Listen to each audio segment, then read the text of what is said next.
All right, welcome to the Happy Hour Holidaze. Another episode here in the studio at Febre Frameworks. You know, our sponsored affiliate membership here with the boys. We got Sean Febre, we got Manny Febre here, and in the studio today we got a repeat offender. we got our boy Vince Serrano. He's number 4 on the iTunes charts. He had number 16 on the billboards. He's got the Youngest in the Yacht Club, one of the hottest podcasts here in the Tampa Bay area, and anywhere. I mean, you can listen to it anywhere as long as you got Spotify or whatever it is.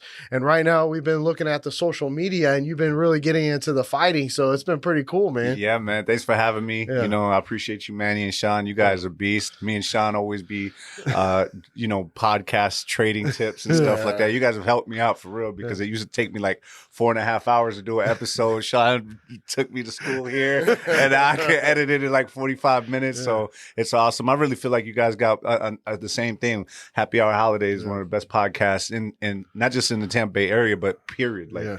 So I'm getting into like influencer boxing training. It was good. I appreciate I need you to do my intros, dog. Like for real. In this corner. That's what I used to do when we first started. I would be like, in this corner we got 6'4", 200 pounds, I need that. I need that. So basically, like what you asked was like, how did I get into it, man? Yeah. I really just went to a fight, an influencer fight right there in Wesley Chapel, Lights Out Boxing called Hype Boxing.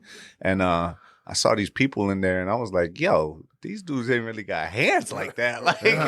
So that's what I was going to ask you, Vince. Like, what's the difference between like a regular like amateur fight and an influencer fight? And is it technically professional fighting if you're doing it? Yeah. So you have to like file through the state to get your what is it called? Like, the PBC, the Pro Boxing Commission. So there are different. You have to go through the PBC regardless. So you have to either do amateur PBC or you have to do Pro PBC, which is the pro. Basically the commission, and you have to pay for a license to license your hands.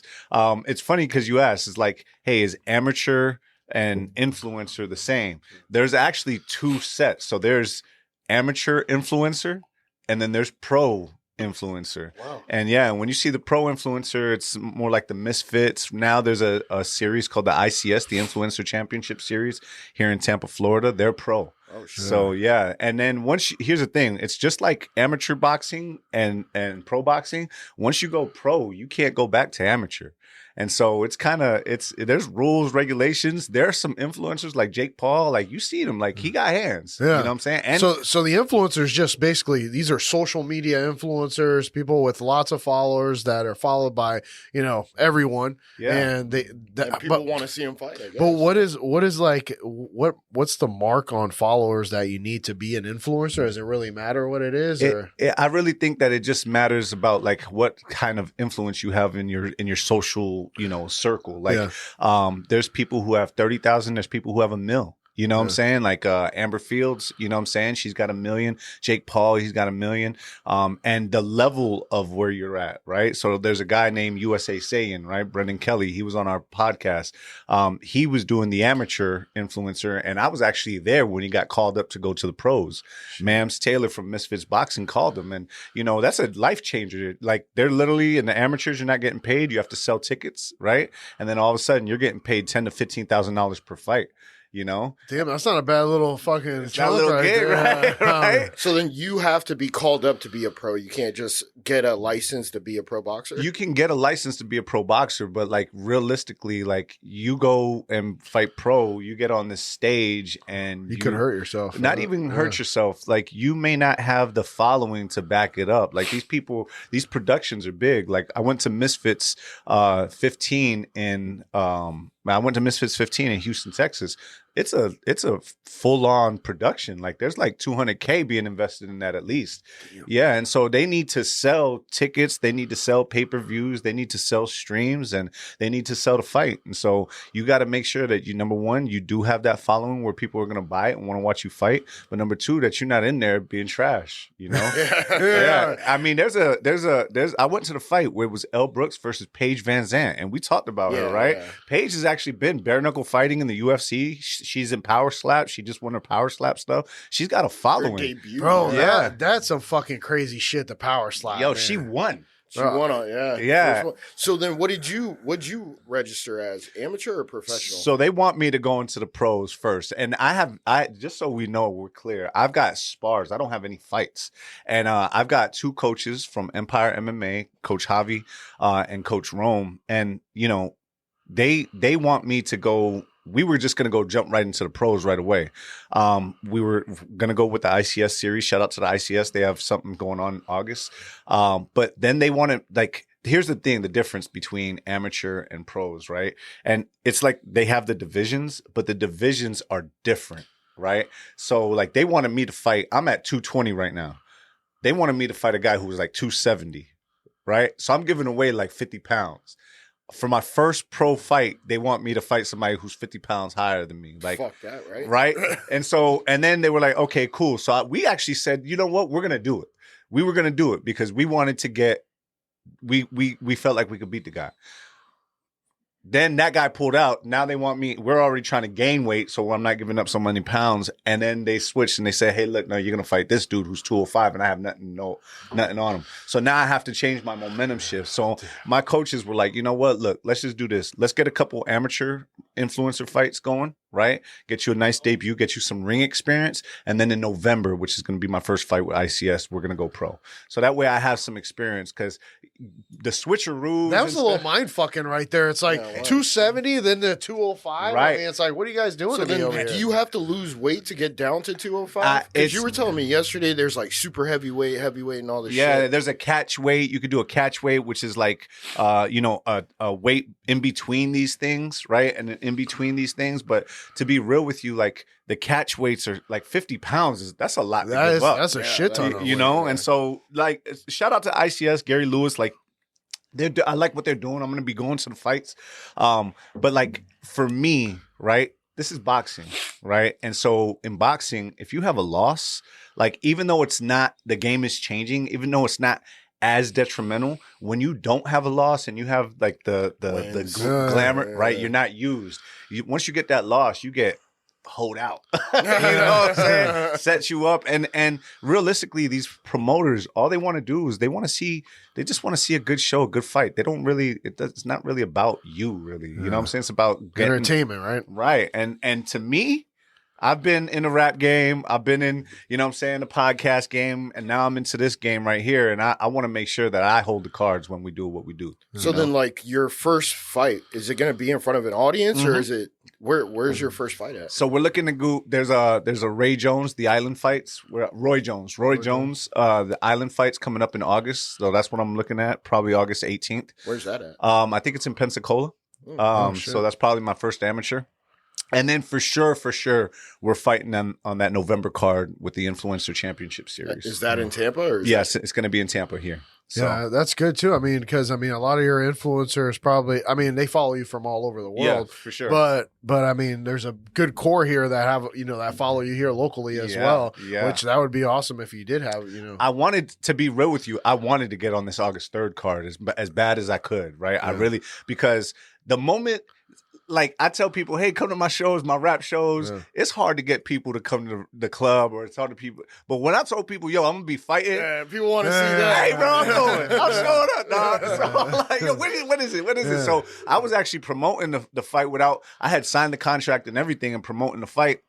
And for me to have to kind of say, hey, no, we're not going to do this because the switcheroo, you know what I'm saying? They actually asked me again last night to fight another guy because they switched up another fight because two guys want to go at it. This guy was 300, right? Yeah. They're like, gotcha, he's 278. No, he is? 278. Wait, are you serious? Yeah, the guy the guy's 278. And I keep telling these people yo, bro, I'm trying to fight at 215, 205, 215, right? Why do you think they keep putting you against these guys? They want you to lose or what? I think what it is they just want to show. They just want to show, right? So they're trying to find an influencer that number one has either experience or just wants to get in the ring. it's hard to find people. Like, influencers talk a good game, they talk these things, but it's hard to find people that really want to get in there. Yeah, that are down. Man. Yeah, and then like even now, like, yo, let's just say I did take that fight. Now I got to go get the trunks made, the sponsorships. We got to get all those things, the gloves. Like, it ends up being a little. Think about that. Yeah, it's a rush. You know what I'm saying? And you want to put on a show too. You know what I'm saying? So, and that's the thing. Like, when you look at my spar, like, I'm actually in there putting on a show regardless in my spars, like talking shit, going crazy, you know what I'm saying? Like, telling people, like, you know, hey, look, you ain't hit me that hard. Like, and you want that, because you want, the more people you draw, the more people that see it, the more people are going to be, you know, there. And then a lot of reasons, I'm going to tell you, Manny, the reason why I did this.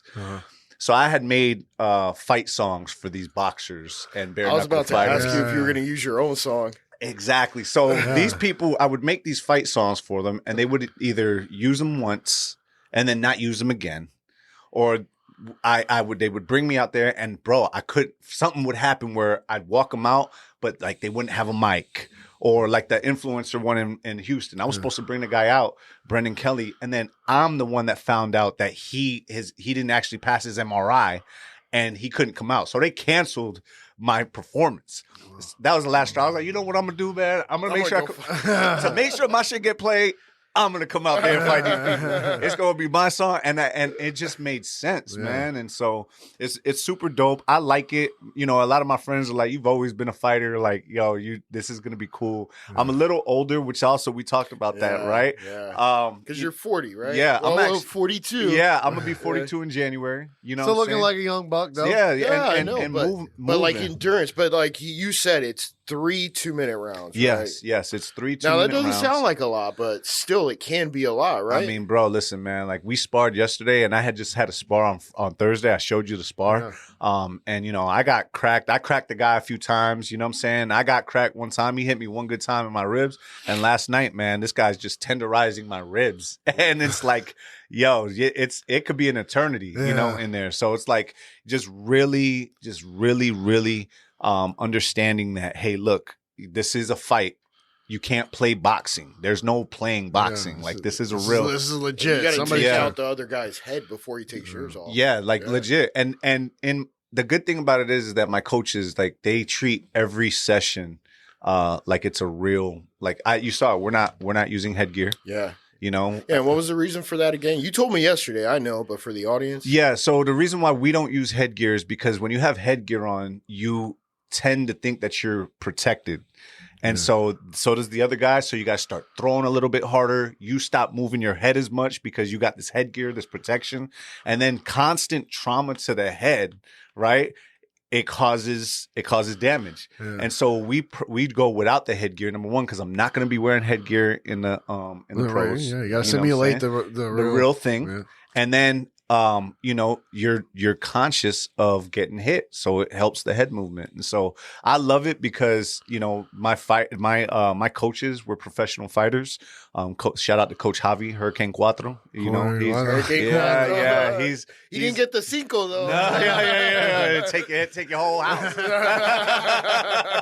But they're awesome. They believe in me. You know, it's cool because that's another thing why they didn't want me to just go pro, because they're like, Vance, like, you have 0 fights. Like, they could have just been like, yeah, let's get you in there. You know what I'm saying? Whatever. Let's see what happens. But they actually really care about me. They really care about, you know, like, making sure that I don't get hurt and making sure that we actually make the fights and we hold the cards. So they're the ones that, you know, I don't make no decisions without them. And it's pretty dope, man. They're your team, right? They're my team. Yeah. Yeah. So if you lose a match in the amateurs, I mean, does that count towards your record at all, or it counts for an amateur record, but it doesn't count as a pro record? Okay. So it's pretty cool because there's probably a lot of people that are undefeated in the pros that have probably lost in amateur fights. Absolutely, right? Man. Like, you can't win every fucking fight, unless you're Floyd Mayweather running around the ring. Well, the crazy thing is Floyd actually lost his the Olympic trials. He lost. I don't know if you ever was he an amateur though? Yeah, he was an amateur. Oh, and shit, he I didn't know that. Yeah, he lost, and he went pros right after. And ended up not losing there. So that's kind of, he's like one of the biggest things, you know. Deontay Wilder, before he was undefeated, before he started taking these losses, he won the bronze medal. So, and there's a guy I saw, he's like 290-4. 290 amateur fights and 4 losses. He never went pro. He's about to go pro now. After that many fucking fights, yeah. bro, I mean, he's literally fighting every weekend. That's some crazy, Apollo right? Creed type shit, yeah. bro. Yeah, I mean, you got to think about the ring experience, though. How much experience does he have? How many punches has he thrown? 294 matches. 294 matches. Yeah. They don't cap you out at all. They'll be like, hey, it doesn't matter how long you could stay in the amateur for as long as you want. Yeah, absolutely. How but old once is you that go guy? pro, you can't go. He's young too. Yeah, you can't go back. You can't go back, which and that makes sense. And that's why my coaches were like, "Hey, look, let's get you some amateur fights, some exhibition fights to get you going by November." And you know, I've been training hard for the last 3 months, and in those 3 months, I've made leaps and bounds. So think about November. Cue the Rocky montage. Yo, legit, man. I'm not gonna lie. When I first tried to start running, I had to play the Rocky IV soundtrack because I'm like, it's so hard for me at the beginning. That always kills me. So then, did you ever have prior boxing experience before having what you're doing right now, training for these 3 months so hard? Yeah, absolutely. So and dude, a lot of people don't realize this, man, but like shout out to Hurricane Sammy Valentine. You know, the junior and the senior. Hurricane Sammy, God bless the dead, rest in peace. He actually owned the Hurricane Sammy boxing gym in West Tampa. And then he actually moved to Wesley Chapel off of 54. Awesome dude, man. Awesome mentor. He actually let me sleep in his boxing gym with my one of my close friends. He's like a brother to me, Sam Velez. Sam won Golden Gloves, and I ended up being best friends with him. We were there. He was super elusive. So we used to go train at Hurricane Sammy's boxing gym. How long ago was this? This was when I was in high school. Going into college. After I came back to college, we've been that close. You know, and Sam was a Golden Gloves champion. He actually hurt himself in the Sunshine State games. He was super elusive. He fought at 125 to 145. He was fast. Like I'm telling you, he used to hit me. Like he sparred against Keith Thurman, Jeff Lacey. He couldn't get a spar in Tampa because he used to knock people out. Oh shit! At 135, you know what I'm saying? That's crazy how light that is. And he was super fat. Like, look, man, he's hitting me so fast, so many times that my headgear, I'm looking out the ear hole. Like, you know what I'm saying? So when you get beat up like that, sometimes it takes away your confidence because he was at a high level. And I just was like, damn, but I learned so much from him. And then now, like all those things that they taught me, like when people actually see me, they're like, damn, like you're like not like beginners don't have what you have. Yeah. Like I have a pretty decent jab. I feel like that's my favorite weapon. Oh, that's a good one, right? That's what you need. Yeah. And I throw the jab very nice. And that's just from the Hurricane Sammy and Sammy just kind of teaching me. So who was that guy that you mentioned that was 130? Sam Velez. Sam Velez. Yeah. Sam Velez. Is he still boxing or no? He's not. He separated his shoulder in the Sunshine State games. And the reason why was because he was so fast, so elusive that threw it out. Yeah. Sometimes when you're like so good, you get lazy. And so he threw a lazy punch. And the other guy threw a really hard punch at the same time and knocked his shoulder out. And then, never was able to recover from that. His career ended. Damn, that's crazy. You can't rehab from that. Yeah, your shoulders are there. So yeah, all right. And when we come back to Happy Hour Holidays, make sure you like, comment, and subscribe. Follow all our socials. We'll ask Vince how important is this shift to also for his health. I mean, we're talking about something that's beneficial for anyone, and it would make me really happy to be like, hey, now I can get healthy. I'm gonna look good. I feel good. So that means you lay good. So let's keep it rolling, baby. All right, Dion. And we'll be right back.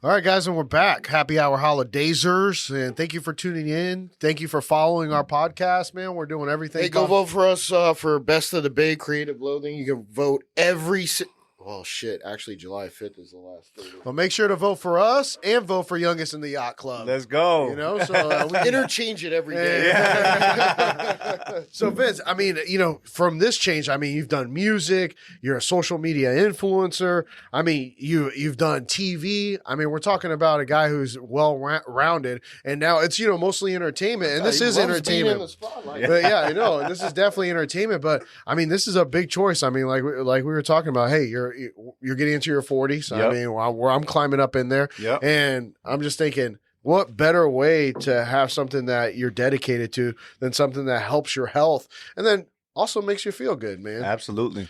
You know, it's crazy because you said it, man. It's like the health is the most important thing, right? Because it doesn't matter how much money you have if you're not here to enjoy it, to be able to invest in it, to be able to have, you know, time with your family. So like, you know, it was actually a scare that got to me about a year ago, last February. My grandfather, you know, he was like my dad. So he raised me, you know, Ismael Montañez. Like I was there when they diagnosed him with cancer. And it was crazy because they were like, okay, it's stage 2. We can stop it. And then like 40 minutes later, after doing an x-ray, 40 minutes. Yeah. Saying, hey, no, it's not, it's stage 4. It's fucking premature fucking doctors, bro. Yeah, you know, it's like, yeah. And it's pretty much terminal. Like when it's stage 4, it metastasizes onto the bone. And, you know, he was a smoker and I smoked weed a lot heavily, you know.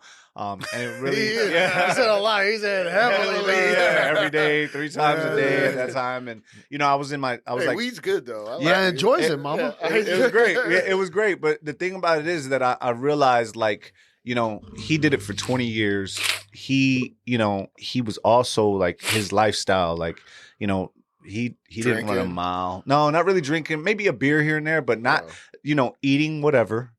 Not exercising. You know, and he was great, man. Take me to school, pick me up, like all these things. He didn't even have to do all that stuff. That was your dog right there. That was my dad, basically. And you know, to get that scare of like, hey, look, this is what it is. It's lung cancer, and it's most likely because of your smoking and your diet.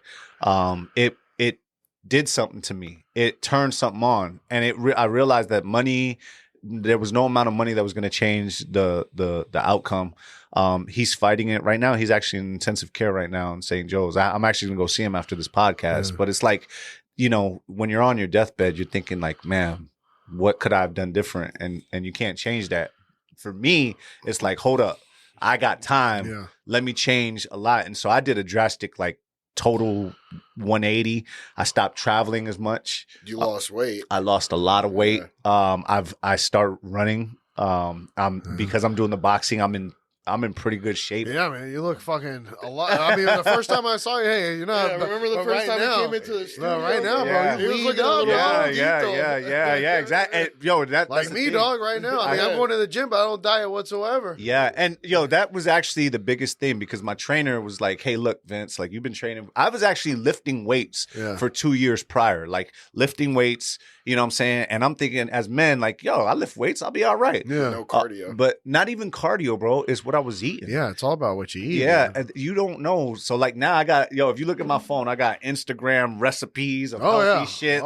Which phone? Yeah, all of them. Yeah, you know what I'm saying? But they both died. But if you look at it, like, I've got, like, healthy recipes. Like, before, and my girl used to tell me, before it used to be like, you know, I actually had to change it, but she'd be like, why are these like swimsuit models on your Explorer? It's the algorithm for 4 years. And I'm like, oh, she's like, it's because you're watching these people. So that now you look at it, bro, everything that pops up is healthy, boxing drills, all these things. Hey, Manny, that sound familiar? Yeah, right. You have that conversation.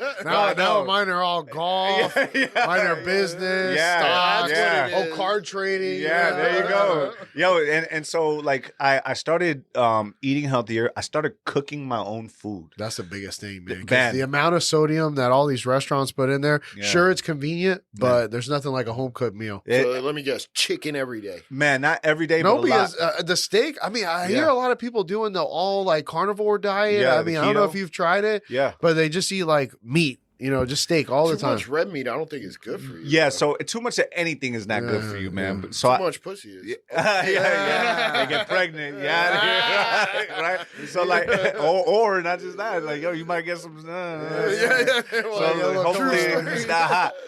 But no, really, man. Like, I wanted to continue to eat good. Yeah. Like good meaning like I like what I eat. And then we kind of came up with like a little menu of like things that I'm okay with eating. So like Mondays, it's either chicken or ground turkey.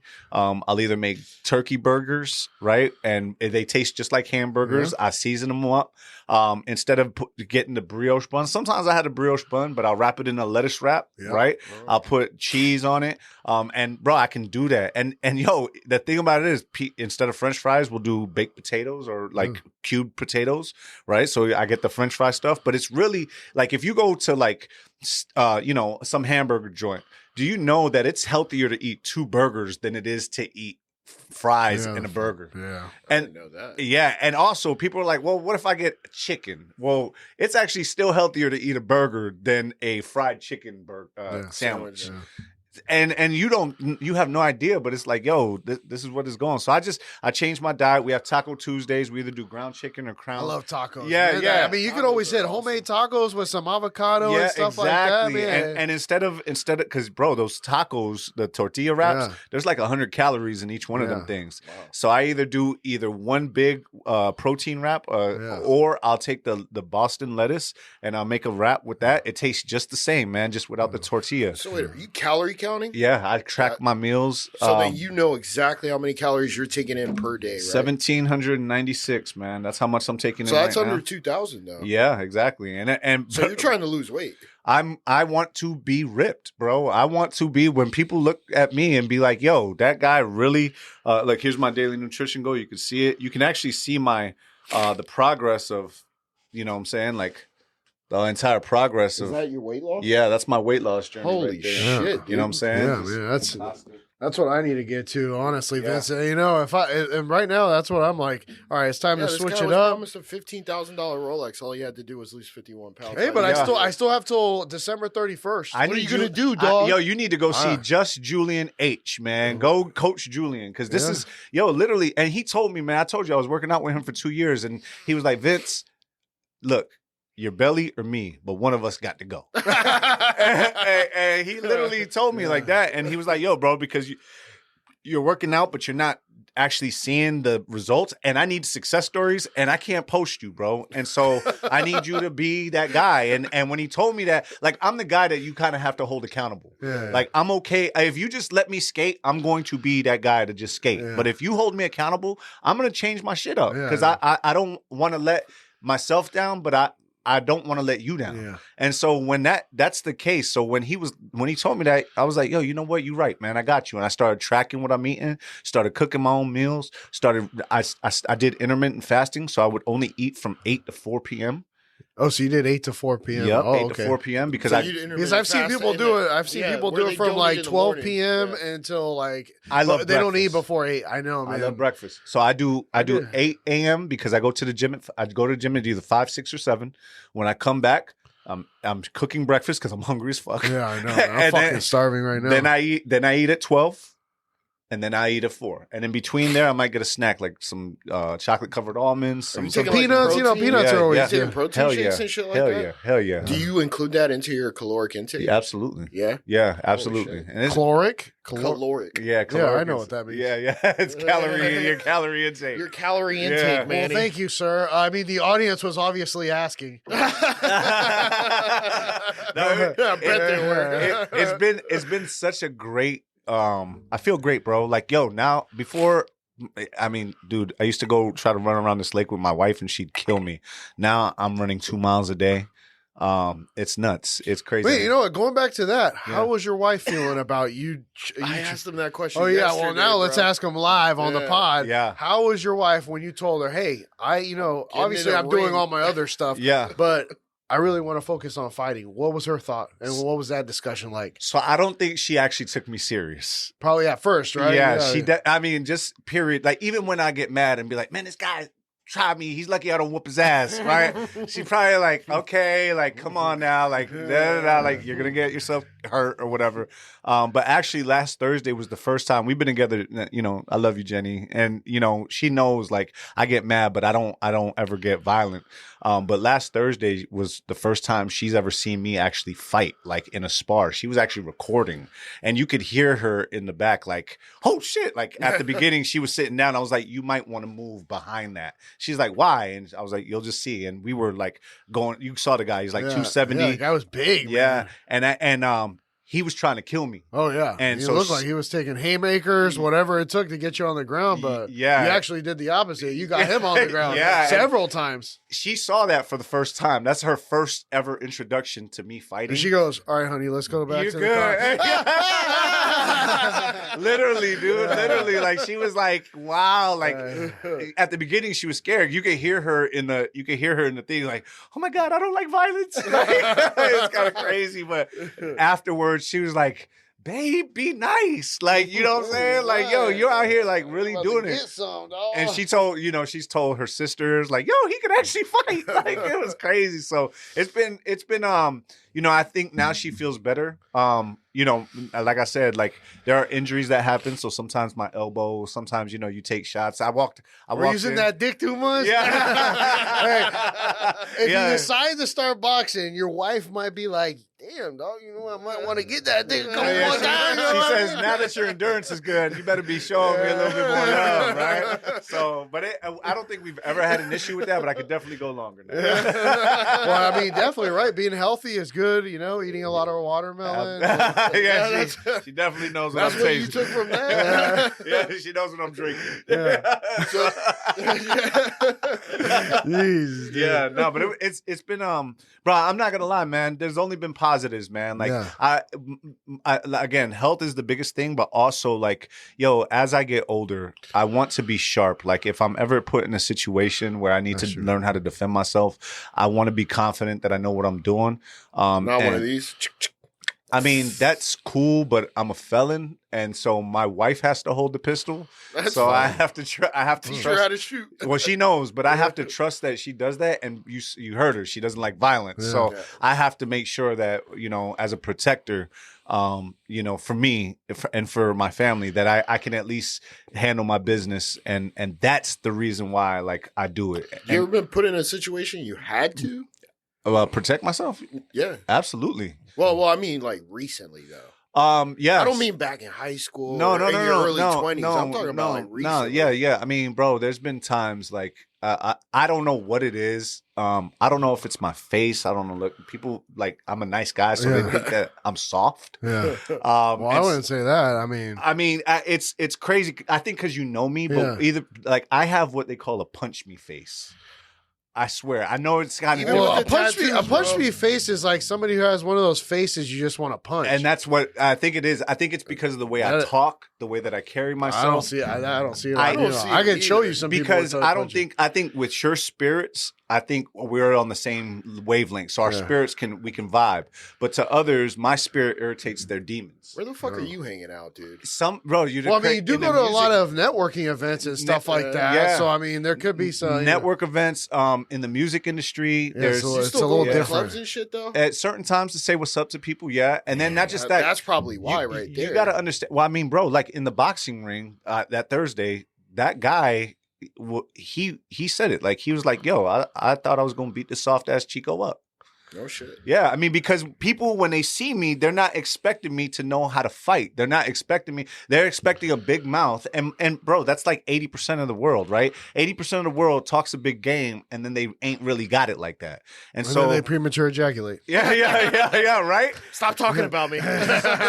So there have been times in my life, you know, all through my life, bro, like on the basketball court recently, a lot of times, people, bro, I had a guy one time, we're shooting a video. I'm paying for the video. He's in it. He's getting drunk in his house. Won't come out. It's about to rain. We're supposed to shoot on the beach. I'm like, yo, come outside and let's go shoot this video. He comes out. He's drunk, and the guy punches me in the face, bro. No, what? Yeah, he like, you know, when you get hit in the face too, when your glasses are like, right? He said. So I took my glasses off. My boy's like, huh, don't do it. Da, da, da. I'm like, yo, hold these glasses. He's like, no, we got to shoot a video. I was like, if you don't get out the way, you're going to wear his ass whooping. And I had to beat this guy up on his fucking property, bro. His mom had to come out. His sister. Who are you hanging out with, Vince? In the music industry, in the boxing industry. Still different, bro. It's very machismo. It's very like competitive. Temps run high, bro, and a lot of people don't know that. Like look at this shit with Drake and Kendrick, bro. Nah, I think it's stupid. But wait, still it's back up. But I'm saying it released a diss track like a month ago or something. I mean, yeah, it's the number one song. Not Like Us is the number one song. Yeah. Wait, but Kendrick was dissing Drake. Oh, really? Yeah, but we already know what happened last time Drake got dished. He killed it, right? He got killed. Did, but he got killed this time? Drake got killed. I didn't think Kendrick's diss was that great. It's the number one song 10 weeks in a row. Kendrick Lamar. Yeah. Be humble. Be humble. Yeah. Sit down. Yeah. And a lot of people. Yeah, that's what Drake did. But he killed Meek Mill. And Meek Mills is not like Kendrick Lamar. Yeah. And the crazy thing is, man, Kendrick, like Drake. Drake put on Kendrick, bro. I know. How the fuck can Kendrick fucked talk up, bro? shit? Yo, that's like Eminem putting on 50 and 50 talking shit to Eminem. I said I have a punch me face. Drake probably has a punch me face. Oh yeah, no, that's a hater face. But look, I'm gonna be real with you, right? We've seen people hate on Drake and him clap back and get him, right? Right. But there's always somebody out there that got something for you. And literally in that whole battle, because I'm in the music industry, I'm listening to it. It was Kendrick came at Drake. Drake came back with a haymaker, hit him. He came back with another one, and Kendrick came back with repeated combinations. So Drake did come back and slap him. Not yet though. No, he did. On the newest one. Yeah, on the before he put one called Push-Ups. Yeah. It was dope, right? Then Kendrick dropped one called Euphoria. And then Drake came out with Family Matters, which was fire. And then Kendrick dropped two back to back. Bam! And the one that Not Like Us is the number one song in the country. So the first one wasn't that great. So Drake needs to come back now. And Drake is taking off all his disses from social media. He's pretty much yielding because they are dancing. Kendrick did to Drake. Ask you this. Kendrick did to Drake what everybody thought Drake was going to do to Kendrick, and that was make a bop that was going to diss this dude. Do you think that if Kendrick... I gotta listen to this. If Kendrick... I think it sucks, but do you think if Kendrick went after Eminem would completely destroy him? Because when Machine Gun Kelly went after Eminem, this guy got so fucking emo, he left rap and went to punk. Yeah, so... I think when you're talking about... And he also ended like Ja Rule's career, didn't he? When you're talking about... Eminem. When you're talking about music, anything. It's good for music. We're talking about momentum. Yes. The law of momentum. And Kendrick had momentum going into this thing. Drake didn't really have any momentum. He had some nice albums, but Kendrick started dropping features, calling these people out, saying, hey, look, fuck the big three. It's just big me. Right? Really saying like, I am better than all these other cats. He's been saying that he wants rap. It's competitive. It's like boxing, man. Like you got to be Mike Tyson. Yeah. And we can't just all coexist. That's not, hip hop is built on that. And so you got to knock the guy at the top off. And who's the big three? Drake, Kendrick, and J. Cole. And he basically smacked J. Cole up, told him, get out of here. and then it's like me and you, bro. And J. Cole was like, okay. Yeah, J. Cole. He's like, I'm still making millions. J. Cole apologized. I got you. All right, guys. And when we come back with Happy Hour Holidaze, we'll continue the story about the rap industry, music, fighting. I mean, we're all over the place, and I love it. So make sure you like, comment, and subscribe, and keep following Happy Hour Holidaze. Like, comment, and subscribe, and we're going to be pushing out more of those Friday features here coming up. Thanks, guys, and vote for us for Best on the Bay. We'll be right back.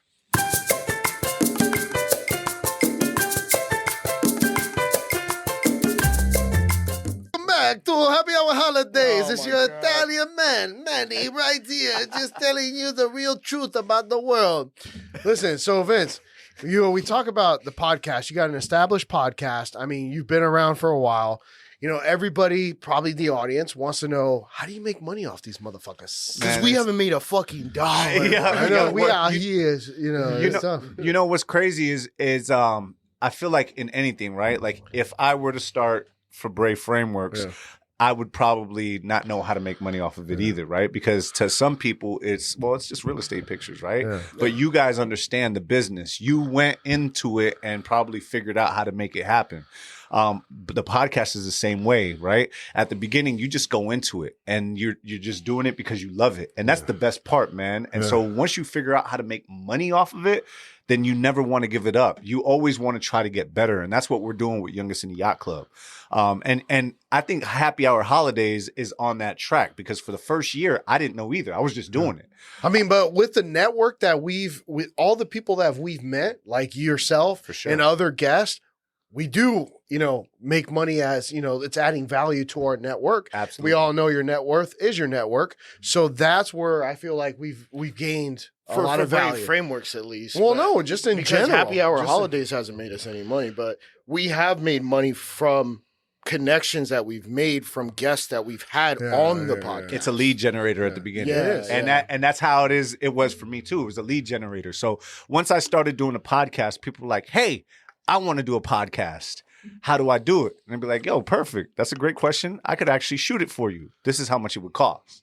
And that's how, because people, I'm a host, but maybe they don't want me as their host on their podcast. So I would produce it. So that's the first part. So just doing the podcast and learning the intricacies of how to edit it, learning how to make it happen, rocking with Sean and teaching me how to use the programs that we've had has actually helped me be able to be more efficient. And then I was able to charge just for the service of producing it. How I started making money on my podcast, which is, I think, the question that we want to get into. That's what everybody wants to hear, right? The audience out there wants to know, how do we make money off this motherfucker? For sure. Well, the biggest thing is, and we talked about it, I trade either as currency the following of my guest for exposure, or my platform, Youngest in the Yacht Club, for exposure for currency.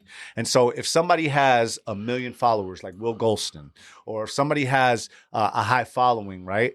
I get them on the podcast because the exposure that they have, somebody's going to see it that's doing something, and then they're going to reach out to me. And then I look at their following.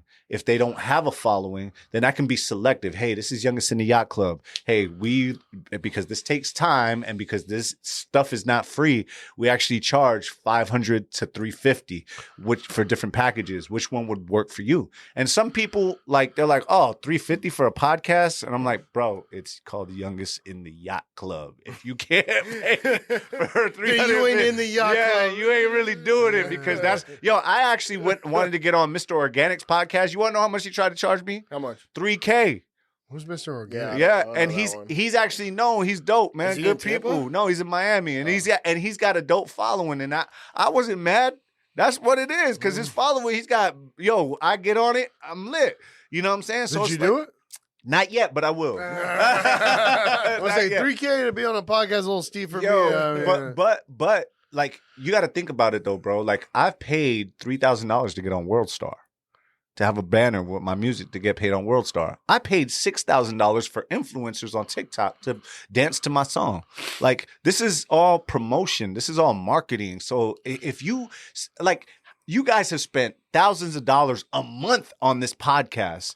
How much have we actually spent on marketing? If it's not the same or more for marketing, then you're not really doing it right. And that's the part that it's the same as the music industry. It's the same as the promotion industry. It's the same as the marketing. The most important thing is not the product. It's promoting and marketing the product. Did any of those work? The ones that you were talking about, the $6,000 or the $3,000? Absolutely. TikTok started. Absolutely. They did? Absolutely. Yo, wow. Yep. Okay. Yep. Absolutely. And I've got... And that was for I Am Vince Serrano. That was for Vince Serrano, the Not artist. In the Yacht Club. And Youngest in the Yacht Club, YouTube ads. I have done YouTube ads and gotten some stuff. But most of the stuff, I will say the biggest return on the investment was just the guest. Mm-hmm. Right? But I'm going to be real with you. Marketing and promotion. YouTube ads, Google ads for your stuff. You boost your reels at all? I don't boost. If I'm going to boost them, I'm going to boost them on Facebook, using Facebook to do both, because Facebook owns Instagram and you can target better using Facebook when you do it. So I like boosting YouTube more because YouTube is it's a free platform. It also pays a lot more. It pays the most. Yeah. It pays the most. So, bro, there's so many different things that you could do. Shout out to Canary Yellow. She's a young little hip hop rapper. She's up and coming. She's Spanish? She is actually she's African American. No, she's No, African American. damn, a canary yellow, And man. she's fire, and she's got the like most 8 years old. 8 years old. No way. And she raps, and she's got the most views organically on my podcast. And she right after I did her first interview, and then right after that, she went on Jennifer Hudson, and now Youngest in the Yacht Club pops up whenever people search up for Canary That's Yellow. awesome, bro. And that's what a lot of people, bro, all you got to do is continue to do what you're doing, and then you're going to figure it out. Just like you guys have figured out how to make Febre Frameworks work. Like you were working at a civil engineering job. You had another job till he convinced you to drop that and come here, and maybe you didn't even know if it was going to work, and then all of a sudden it worked. I had faith. You had faith. Bullshit. You took a vacation. Well, you told me to. You told me That's like, the only way I could get you to come down. you told here. me you're like, hey, tell your, I was at an engineering firm, but it was geotech, and he was like, hey, go ahead and take yourself a 2.5 week vacation. I had the vacation time. I didn't go anywhere, and I was like, all right, so I told my manager that I have a good relationship with. Hey, I told him we had a little business brewing, and it fucking paid off. Now you guys, but I had the confidence in him because I knew he was smart. He had the highlights. Right. right. But yo, you want to know what's crazy? You want to know what's crazy though? You guys turn it into a 7-figure business, and that's tough. Yeah. Not everybody's doing that, and it's here. You've actually pivoted to more, not just photography, but now videography and cinematography and podcasts and press and journalism, because that's what this is. And you guys probably bro. You guys have been around for a year. It's not even the surface of what you guys are doing. You guys already had Will Goldston, you've had Strizzo, you've had Christian Buckwheat, the whole 94-1 crew, the founder of Cigar City Brewing. Yeah, look, man. I mean, you guys got Clase Azul right here. Like, yo, this is $300, $75 a shot. Had to go to Amscot first. Get a pay advance.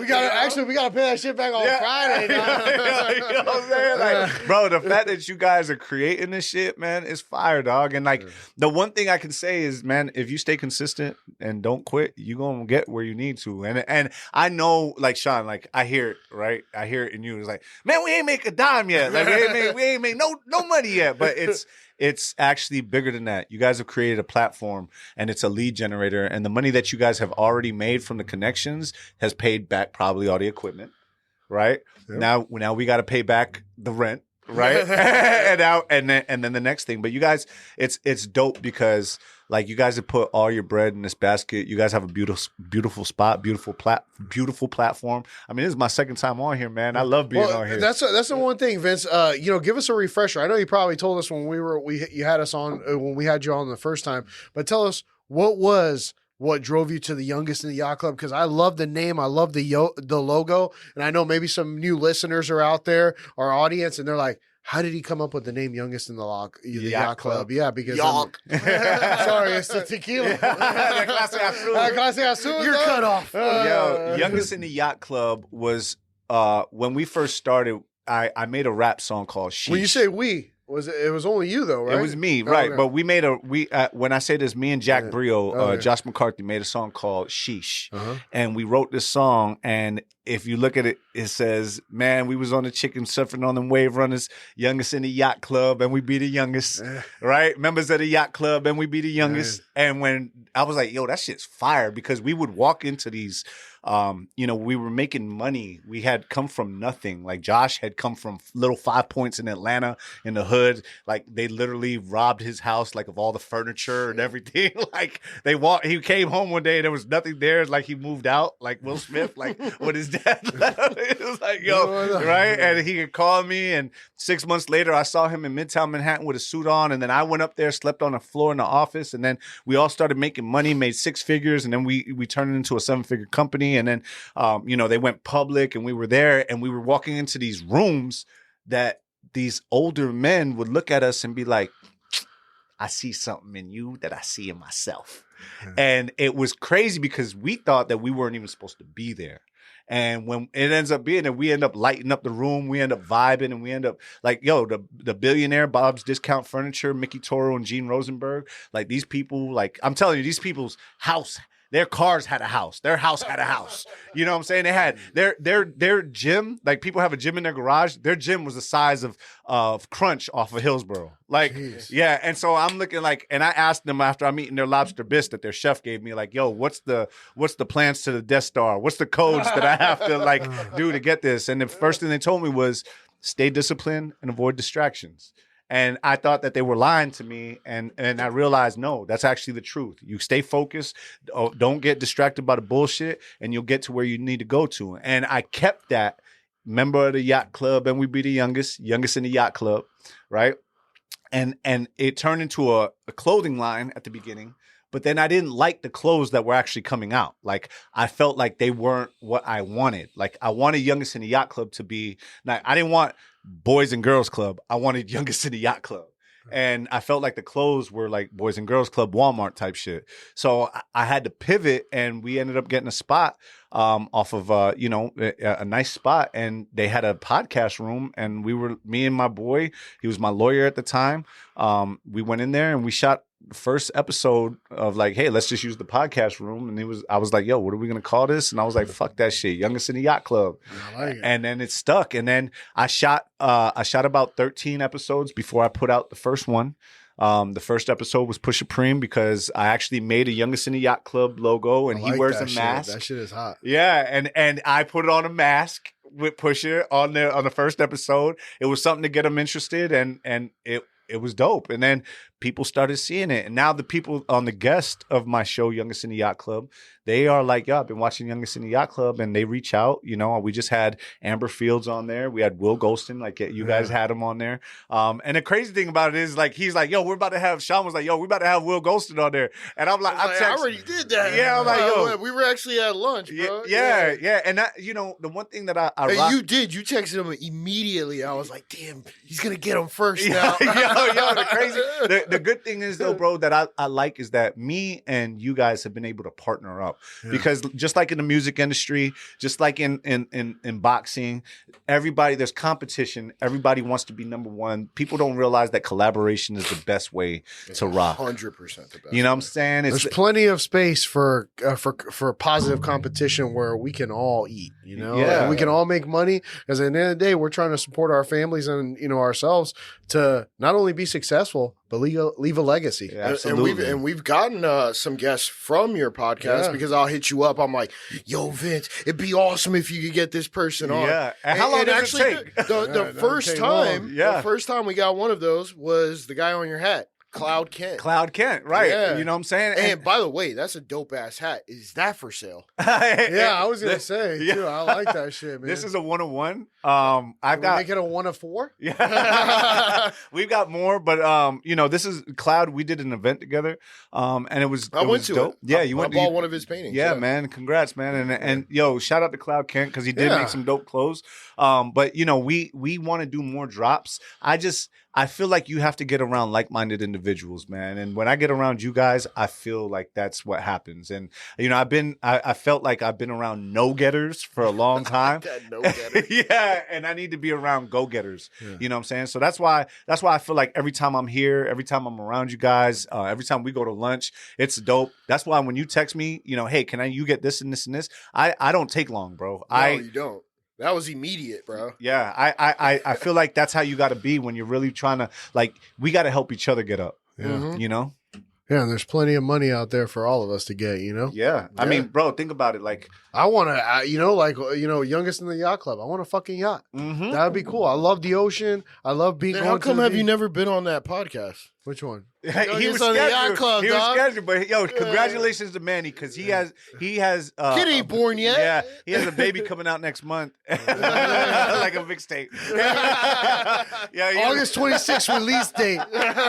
Yo, you want to know what's crazy? Yeah. That's the day I went to prison. Really? Yeah, August 26th? August 26th. Yeah. That's either good luck or bad luck. No, it's great luck because it changed my life. I wouldn't be here if it wasn't for that. Oh, yeah, that's right. You know what I'm saying? That's and so to see that those, like, I got out. It's funny because I got out on April Fool's Day. I think we talked about this. Yeah. And every April Fool's Day, man, I think about, like, wow, how I thought like when they told me it wasn't real, and they told me they were going to leave the lights on for me, and I haven't been back since. And so I love that. And bro, look, it has not been easy. Even these times right now, I'm going through a transitional phase.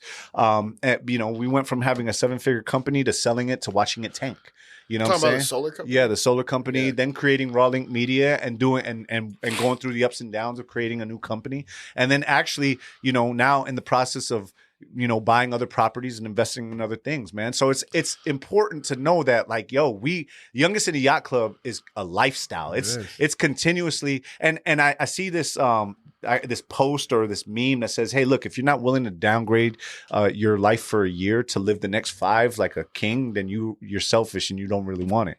And that's something that a lot of people don't realize, that you actually have to sacrifice years of your life in order to become better and make more money. Yeah. A lot of people think that when they see the people on Instagram making millions of dollars, they're like, oh yeah, they just had it handed to them. What you didn't see is all the fucking failures that they had. Because I mean, all it takes is one success, but you're going to have 100 failures. Yeah, legit. And yo, having to go through, you're going to go to prison. That's one part, and it happens all through life. Like, you know, 2 years ago, you know, I'm screaming in a pillow, crying next to my wife on Christmas Eve because I'm watching my company fail that I sold, and I want to buy it back, but it's like going downhill. You know what I'm saying? And not understanding how could this be? Like, I came this far to see this. Yeah, we got a little payday. Yeah, we made money. Yeah, we made 7 figures. But like, why is this happening to me? And it's really, to be honest with you, I think it's great because, yo, that heartache brought me here. That heartache, I was 278 pounds when I was crying in the middle of that pillow. Like, yo, it was crazy having like a mini panic attack, you know, and having these pains that were just stress. And now I don't have that. Now I'm building shit. We're partnering up. We're getting things going. Now he's giving other people pains, knocking motherfuckers to the ground. Let's go! Shout out. Yo, thank you guys for having me. And actually, we could plug that a little bit, Yeah. you know? Wait, you wanna say it? Yeah, I mean, you know, I appreciate you guys. Happy Hour Holidaze and Youngest in the Yacht Club are partnering up for producing podcasts. Absolutely. I mean, I think that's the biggest thing. Like, I think it's important because there's so many people. Like I said, I want to level up myself, my company, and I need people to do it with. And I think you guys have not only this space, but you have more spaces that are available. And I'm looking to produce more with Raw Link Media and create that, and partnering up with you guys is just, I think it's going to be amazing. So yeah, you know, the biggest thing, I mean, let's talk about, you know, the podcast in general. I mean, it's about expressing yourself and expressing yourself to things that you like and that you want the audience to hear. So here at, you know, with Youngest in the Yacht Club and Happy Hour Holidaze, we're going to be able to give you that opportunity with the studio that we're going to build and produce it for you. And you're going to be able to do whatever you want to talk about and make it your own thing. So that's going to be Vince, great. do you have anything else you want to tell the audience, you know, as far as like motivation? I mean, you're doing the boxing thing. So is there anything else you want to tell the audience? Just got a minute left. Man, I just want to tell you guys, man, I appreciate you guys giving me this platform for the second time, supporting me every single time. You know what I'm saying? Manny, we got to get you on the Youngest in the Yacht Club because you got a lot of stuff going. When the baby thing settles down. But I totally thank you guys for the opportunity to be here. Follow I Am Vince Serrano, Youngest in the Yacht Club, and Raw Link Media, man. And thank you. Thanks, man. Hey, Vince, thank you for coming on, man. We love Youngest in the Yacht Club. Make sure you like, comment, and subscribe. Happy Hour Holidaze isn't going anywhere. As you can see, we're partnering with bigger podcasts to make ours get bigger. So we're here to keep it moving forward. Make sure you're out there. Don't build somebody else's dream. Build your dream. Peace.